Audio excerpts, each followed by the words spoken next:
Are there any surprises? This has been a very surprising quarter. For the last 4 quarters, as you know, we summarize every retailer, and as you say, 80% done. And for the last 4 quarters, retail sales trends have been declining. Like the sales growth rate has been declining up against tough comparisons. This is the first quarter, unexpectedly, where there's been a turn in the total sales growth of all retailers when you collate them all in the United States. Which means what? Well, the number, first of all, has gone from 2.2% last year, the quarter before, the same numbers, same 80%, to now 2.7% so for growth traditional. has gone from up 2.2 to 2.7. For traditional retail. Sequentially an increase in growth. And for overall retailers, when you include what we call SAA, which is Samsung, Apple, and Amazon. Right, which you coined many years ago. Which when you include those, you really should include them because obviously they're taking market share from everyone. In fact, they actually account for over 60% of total growth right now. But when you include them, total sales growth in the US for retail is up 5.5%, up from about 4.4% in the prior quarters. So you're seeing a big growth. No one really, I don't think anyone really can articulate why, but you're seeing a lot of strength now in the US consumer. So those who talk about the strength of the consumer are right to do so. Correct. And sometimes the newspapers get it wrong. If you read the papers, they'll say, well, we've got a mixed bag. Things are strong. Walmart, Target blew numbers off the wall. We spoke about off-price retailers are blowing numbers, doing very well. Costco. And then, of course, you've got Kohl's down $10, missing numbers, and you've got the Gap struggling, and you've got Macy's struggling, and Dillard's and Nordstrom with weak sales. So no one quite knows, is it weak, is it strong? But when you add up all the numbers, this quarter is unusually strong, and the U.S. economy is somewhat back on fire.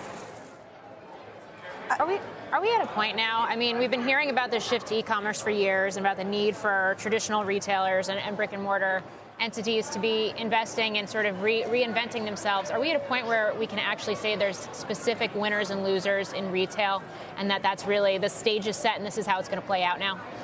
It's just going to carry on getting worse. Amazon is so big, and I know you guys are speaking about this morning, they are so big that by the law of numbers, when they're growing in the 20% range, you can imagine the market share they're taking from everybody else. So there's still a lot more pain. A lot of people last year got complacent and thought because the whole economy rose about 2-3 years ago. And so retailers, traditional, started doing better, and everyone thought, well, okay, you kind of have reached a new equilibrium. But that was just a temporary phase. If you're going to be getting Amazon growing at 20% or 18% or 15%, even 10% with the numbers they've got, because right now they represent about 16% of total sales of every retailer we've got, public companies, about the same as Walmart right now, then what you'll find is there are going to be losers. There are going to be lots of losers. And right now you're seeing, unfortunately, the department stores are struggling to gain momentum. The mall apparel retailers are mostly all struggling. Are department stores are they going to go away? Is it going to be non-existent anymore in a couple of years? Well, you've already seen a bunch go away. Sears struggled, and you've got a whole bunch of companies that have gone away. The malls are not going to blow up. You're going to still have the malls, and the good malls will still be the good malls. You've got a Golden State Plaza, for example, or Century City. It's still going to be really, really strong. People want to go. They want to go shopping to the great malls. So the great malls, I believe, will still be good. It's the weaker malls that will struggle. But what will happen is that, Morgan, is that the rents will just come down over time.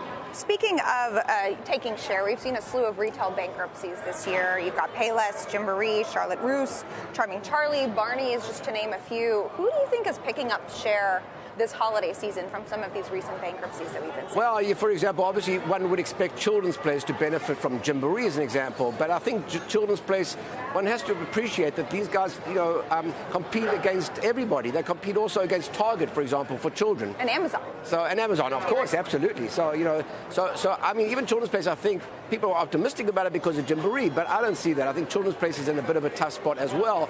So you have to be very careful of the Amazon effect. So, when companies go out of business, there are those that benefit, but some companies that have been doing a good job, like Target, is really on fire. Target, I know Best Buy and Target, David, seem to have bucked the trend, so to speak, of being lumped in with the weak and getting weaker kind of crowd. What have they done right, and is there anything that a Macy's or a Dillard's or a Kohl's can learn from them that might reverse this?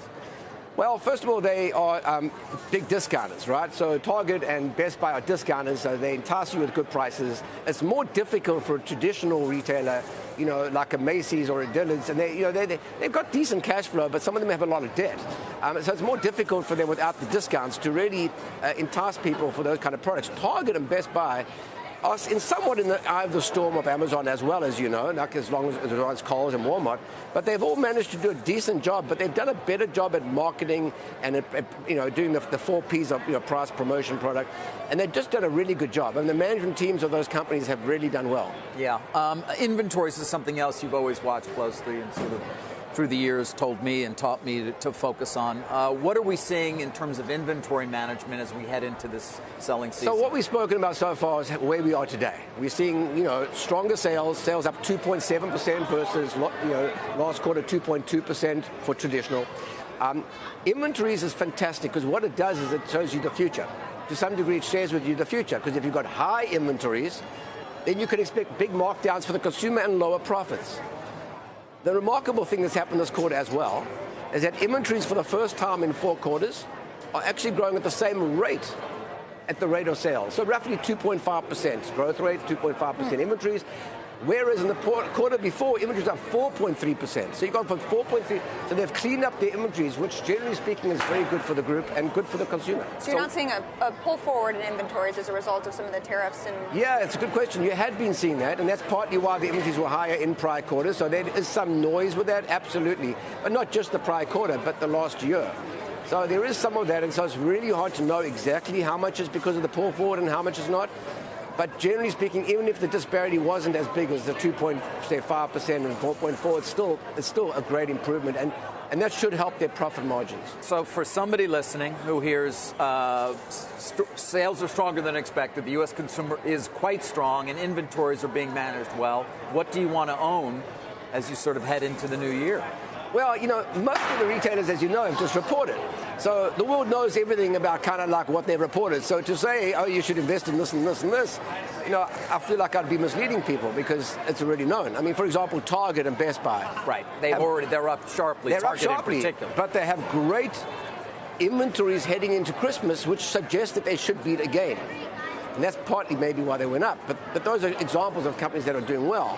And the ones, conversely, that have bad inventories will have to be very careful. So it's just the same theme. The winners are going to keep winning, and the losers, it's only going to get worse. It's the same theme, except that you are seeing outliers like Target and Best Buy, where they were somewhat struggling, and they are suddenly doing a better job. But I wonder, when we just had Julia Borson reporting on this whole shift from clicks to bricks with the startups that are targeting consumers as well, when you start to see some of those names go public, is that just going to change the game all over again?